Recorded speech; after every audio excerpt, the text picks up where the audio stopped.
भरे दहो माना से मना के जुड़े दहो आज सुत दरिया तान के तान के तान के टूट जाए राजा जी टूट जाए राजा जी पलंग सागवान के टूट जाए राजा जी पलंग सागवान के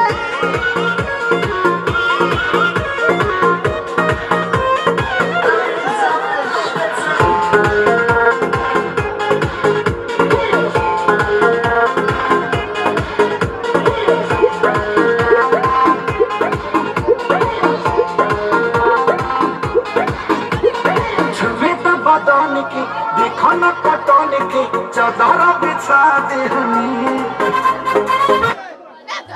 नमस्कार बंधुरा